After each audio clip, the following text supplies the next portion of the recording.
In Genesi, capitolo 4, verso 26. E l'ultima preghiera della Bibbia la trovate proprio alla fine della Bibbia.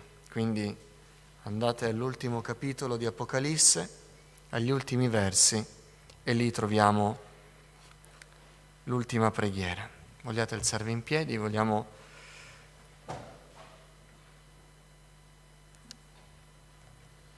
onorare la parola del Signore anche in questo modo.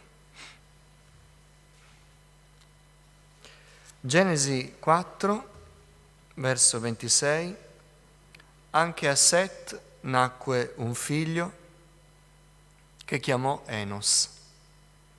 Allora si cominciò a invocare il nome del Signore. Allora, cioè in quel periodo, dopo la nascita del figlio di Set, il nipote di Adamo ed Eva, si iniziò a invocare il nome del Signore. Adesso andiamo in Apocalisse, capitolo 22. Prima del saluto finale, Giovanni aggiunge di suo pugno una sua preghiera personale. Verso 20, Apocalisse 22, 20. Colui che attesta queste cose dice: sì, vengo presto. E Giovanni poi scrive: Amen. Vieni, Signore Gesù. Questa è l'ultima preghiera della Bibbia. Accomodatevi. È interessante notare che la Bibbia inizia con la parola di Dio e finisce con la preghiera di un uomo. Potrebbe disegnare perfettamente le nostre giornate, i nostri tempi di devozione personale, i nostri culti, tutta la nostra vita. Parte il Signore parlando, e noi abbiamo la parola del Signore, finiamo noi pregando, invocando il Signore, supplicandolo. La preghiera è sempre quell'azione che chiarisce che la nostra posizione rispetto a Dio è una posizione bassa, è una posizione che deve guardare dal basso verso l'alto, che deve andare a colui che è più grande. Quindi è giusto che stia a noi la preghiera e che a Dio stia la parola. Amen. Ma al di là di questa considerazione sulla parola di Dio che crea il mondo in Genesi, noi troviamo, come abbiamo letto in Genesi 4, la prima preghiera. Anche se non abbiamo le parole di queste prime preghiere, ci viene detto che è in questo periodo, pensate, non era consuetudine, forse non era mai stato fatto prima, così ci dice la parola, di invocare il nome del Signore. Forse lo davano per scontato gli uomini, forse non sentirono l'esigenza di invocare il nome del Signore, non lo sappiamo, però sappiamo che da questo momento in avanti noi iniziamo a trovare delle preghiere, l'invocazione degli uomini verso Dio, le suppliche, l'adorazione, la costruzione di altari, la ricerca della faccia del Signore, da qui in poi. E quindi noi vediamo i popoli che adorano il Signore, vediamo gli uomini di Dio, i personaggi biblici che pregano in vario modo. Ma io vorrei fare una considerazione con voi questa sera prima di pregare. Quello che proverò a dire dovrà servire anche come sviluppo, come evoluzione della nostra preghiera di questa sera stessa.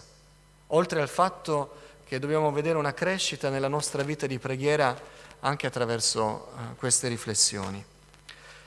Quando noi leggiamo in Genesi, noi non sappiamo che tipo di preghiera fu quella. Una preghiera generale, una preghiera vaga, una preghiera di cui non abbiamo memoria. Viene scritto: invocarono il nome del Signore, probabilmente fu tramandato di voce in voce e non si ricordarono alcune parole, alcune cose dette, di altre preghiere anche nel libro della Genesi noi abbiamo le parole rendimi prospero, Signore, ma qui no.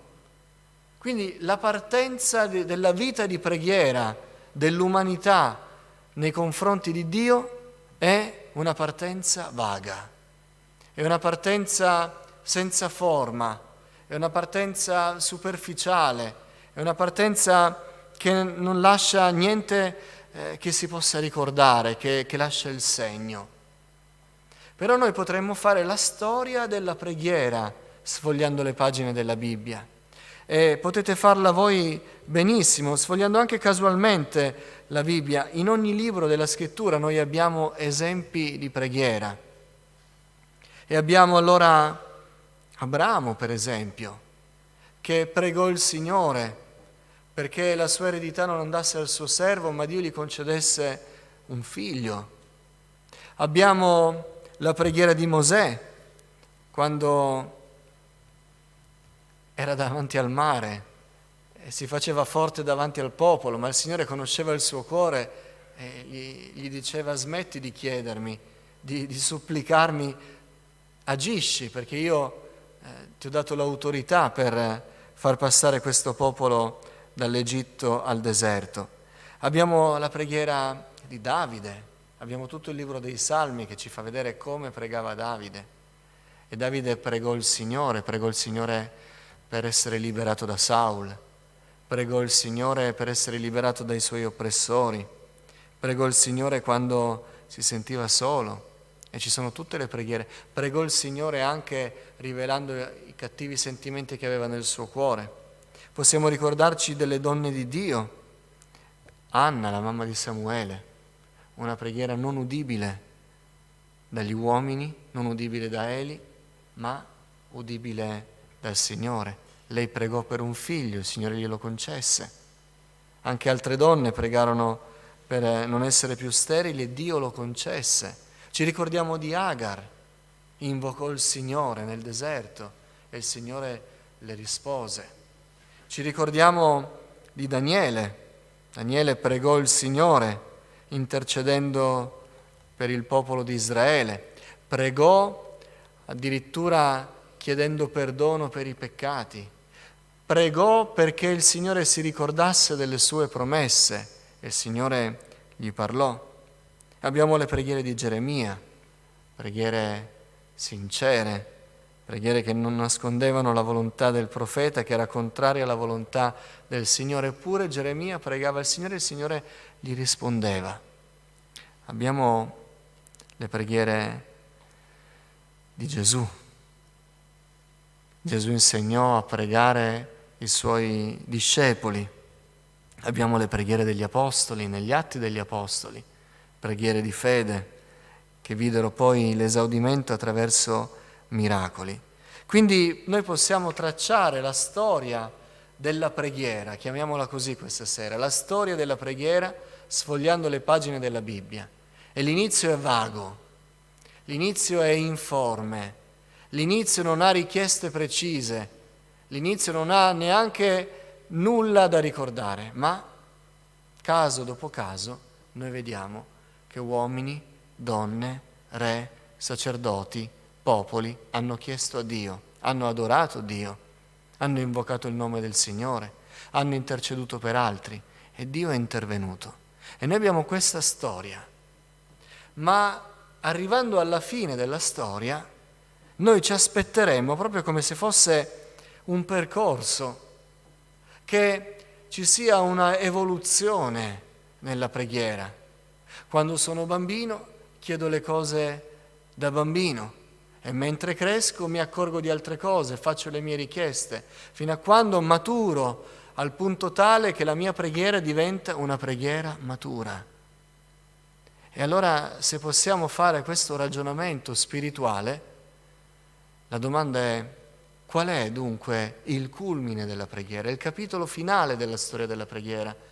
Qual è l'oggetto della preghiera matura che ha raggiunto il limite del suo sviluppo? Sono curioso di sapere qual è l'oggetto della preghiera, dell'ultima preghiera che noi leggiamo nella Scrittura. E la richiesta è: vieni Signore Gesù, il ritorno del Signore. Alleluia. Vieni, Signore Gesù. Che cosa poteva chiedere Giovanni, sapendo che stava per scrivere le ultime parole? In quel momento non sta più parlando alle chiese, non sta più parlando ai destinatari dell'Apocalisse, che era epistolare, comunque era un testo che andava alle chiese. Non stava più parlando, si ferma e chiede al Signore alla fine della sua vita e alla fine del suo ministero e alla fine dello scritto della rivelazione. Che cosa chiede Giovanni? Qualche giorno in più da vivere, di guarire da qualche malattia della vecchiaia, era novantenne. Cosa chiede? Di essere portato in serenità alla morte, senza persecuzioni? O chiede, intercedendo per i bisogni della chiesa di Efeso o di qualche altra chiesa? Che cosa chiede Giovanni? Qual è l'ultima richiesta? Se venisse chiesto a noi, guarda, puoi elevare un'ultima preghiera al Signore per te stesso. Le ultime parole poi non le potrai più pronunciare. Che cosa chiederemmo noi?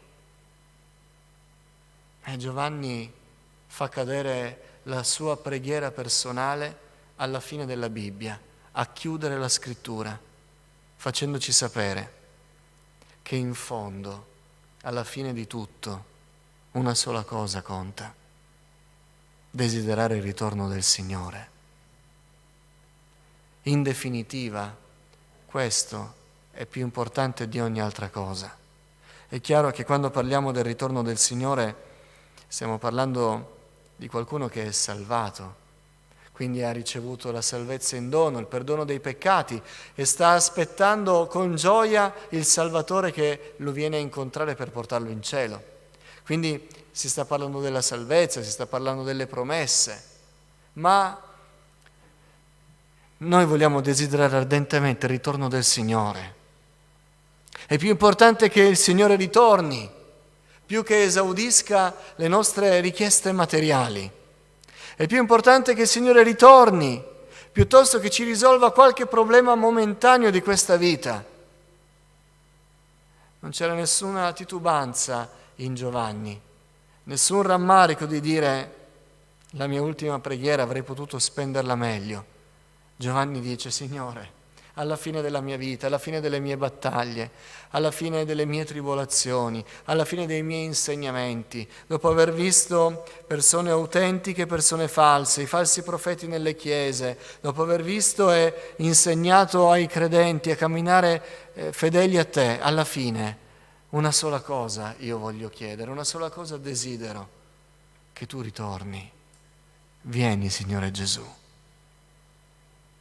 Alleluia. Sia questa la nostra preghiera. Ora, non è detto che sia il nostro primo desiderio, dovrebbe, ma onestamente dobbiamo dire che di tanto in tanto ci dimentichiamo che noi viviamo per il cielo e che Gesù sta tornando e torna presto. Di tanto in tanto ce lo dimentichiamo e siamo distratti da altre preghiere. Ringraziamo il Signore perché nella storia della preghiera che leggiamo nella Bibbia noi troviamo un Dio che esaudisce. E quando Dio esaudisce noi non diventiamo viziati, piuttosto diventiamo ammaestrati e impariamo che quel Dio che ci ha esauditi sta tornando. E quindi ricevere l'esaudimento delle preghiere ci porta un po' più in avanti, sviluppa la nostra vita spirituale al punto tale che anche le nostre preghiere poi devono cambiare, devono maturare, devono diventare spirituali. Questo può anche passare attraverso le altre richieste. La richiesta di un figlio, abbiamo detto prima, la richiesta di una patria, la richiesta di una famiglia, la richiesta di una guarigione, la richiesta dell'adempimento delle promesse del Signore, la richiesta di un miracolo, la richiesta della provvidenza, la richiesta del pane quotidiano, la richiesta del battesimo nello Spirito Santo. Tutte queste cose fanno parte della vita di preghiera, fanno parte della nostra storia spirituale, ma queste cose che noi dobbiamo ricercare con fede, sperando e afferrando l'esaudimento di Dio, queste cose devono sviluppare in noi qualcosa di più. Noi dobbiamo desiderare ardentemente il ritorno del Signore. Quando desideriamo il ritorno del Signore, le nostre preghiere cambiano.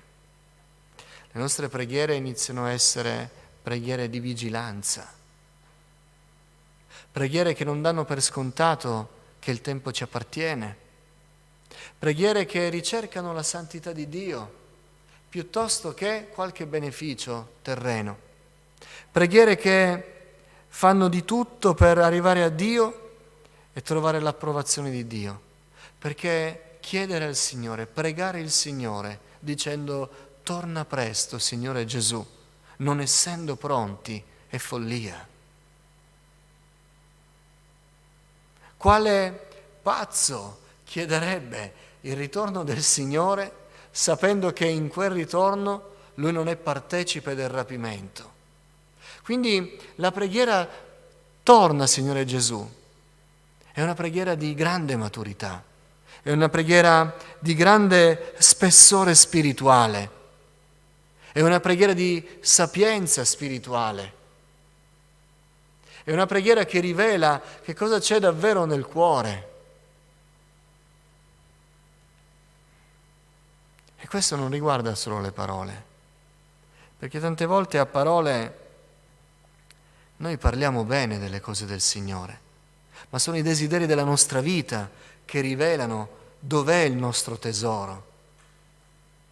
E le cose che ricerchiamo, le cose che lasciamo indietro, di cui non ci curiamo, quello rivela davvero che cosa preme dentro di noi, che cosa è importante dentro di noi. Ecco allora che ancora questa preghiera, vieni Signore Gesù, ci parla al cuore, rivela a noi stessi che davvero siamo pronti per il ritorno del Signore. Davvero il desiderio di santità è il primo dei nostri desideri, il desiderio di piacere a Dio è più importante che piacere agli uomini. Io voglio che la mia vita di preghiera cresca fino al livello dell'ultima preghiera della Bibbia. Voglio che anche la preghiera di questa sera, che tra poco inizieremo, sia così. Forse arriviamo con dei pesi, ma siamo alla presenza di Dio. Quando Isaia si accorse di essere alla presenza di Dio, disse: misero me, io sono un peccatore e sono qui davanti a colui che è santo. E lo stesso fecero tutti gli altri che realizzarono di essere alla presenza di Dio. Molti chiesero per se stessi. Ricordate le parole forse un po' sfrontate di Gedeone, quando non aveva ancora capito che si trovava davanti a Dio stesso. E continuò a dirgli: perché succede questo? Queste parole che tu mi dici non mi sono di alcun incoraggiamento. Poi realizzò che era davanti a Dio e la sua attitudine spirituale cambiò, il suo parlare cambiò. Io voglio che la mia preghiera cresca, maturi e si sviluppi. Forse ho iniziato in un modo vago e in modo immaturo ho iniziato a chiedere per me, per i miei benefici, la mia vita, la mia serenità, quello che è intorno a me, quello che è importante per me. Poi crescendo ho iniziato a chiedere per chi soffre, intercedere, ma alla fine ho realizzato che tutto passa, tutto cambia. Ciò che è importante è che i miei occhi rimangano fissi sull'obiettivo, e l'obiettivo è che Gesù ritorna e io devo essere trovato pronto per il suo ritorno. Amen. È una crescita, ma voglio crescere. Voglio crescere nella preghiera. Quando si cresce nella preghiera si trova l'esaudimento. E noi verremo esauditi questa sera se nel nostro cuore ci sarà un desiderio spirituale di cercare le cose più importanti, le cose dall'alto. Ai tempi di Set si invocava il nome del Signore. Per tutta la Bibbia abbiamo letto di invocazioni, ma alla fine un solo desiderio rimane. Fratelli, cerchiamo il Signore questa sera e andiamo avanti, spiritualmente, facciamo un passo in avanti, perché fin quando siamo ancorati alle cose di qua giù e le chiediamo al Signore, ma noi siamo ancorati a quelle cose, noi rimarremo sempre insoddisfatti. Ma quando poi il Signore ci esaudisce, noi scopriamo che è per grazia sua, ma ancora c'è qualcosa di maggiore e migliore. Noi cresciamo e piacciamo il Signore. Giacomo arrivò a dire: voi pregate e non ricevete, perché pregate male. Addirittura Paolo dice: è lo spirito nostro, noi non sappiamo pregare come si conviene. Ma sia benedetto il Signore che ci ha dato il suo spirito. Però vedete che tutte queste cose rivelano che abbiamo bisogno di crescere nella preghiera, dalla prima nostra preghiera fino all'ultima, e che l'ultima sia la preghiera più matura della nostra vita, la preghiera più importante della nostra vita. Qual è il nostro desiderio questa sera? Si cresce nella preghiera di preghiera in preghiera, di richiesta in richiesta, di esaudimento in esaudimento. E possiamo scoprire anche qual è il sentimento del nostro cuore quando abbiamo ricevuto l'esaudimento. Ci sono alcuni che invocano il Signore anche con lacrime per ottenere quello che desiderano. Poi il Signore per sua grazia lo concede e invece di crescere nelle vie del Signore si allontanano, un po' come i 9 lebbrosi guariti. Ma se noi facciamo posto alla grazia di Dio, se noi permettiamo al Signore di farci vedere che tutto quello che procede dalla sua grazia, tutti i suoi esaudimenti mostrano la sua bontà e la sua opera, noi allora andremo ancora più vicini al Signore e la preghiera successiva sarà una preghiera più grande, più profonda, fino all'ultima. Signore, non ho altro da chiederti. Vieni, Signore Gesù. Vieni, Signore Gesù. Che bello poter spendere un'ora in preghiera e valutando cosa posso chiedere al Signore, cosa posso chiedere al Signore. E alla fine il cuore risponde: vieni, Signore Gesù, torna, ti voglio vedere, ti voglio incontrare, voglio venire con te. Gloria a Dio. Con questo pensiero, fratelli, andiamo al Signore con tutto il cuore, chiedendo che Egli torni. E se non tornerà, secondo la profezia, che Egli venga a noi, faccia sentire la sua presenza e noi possiamo andare a Lui con piena fiducia.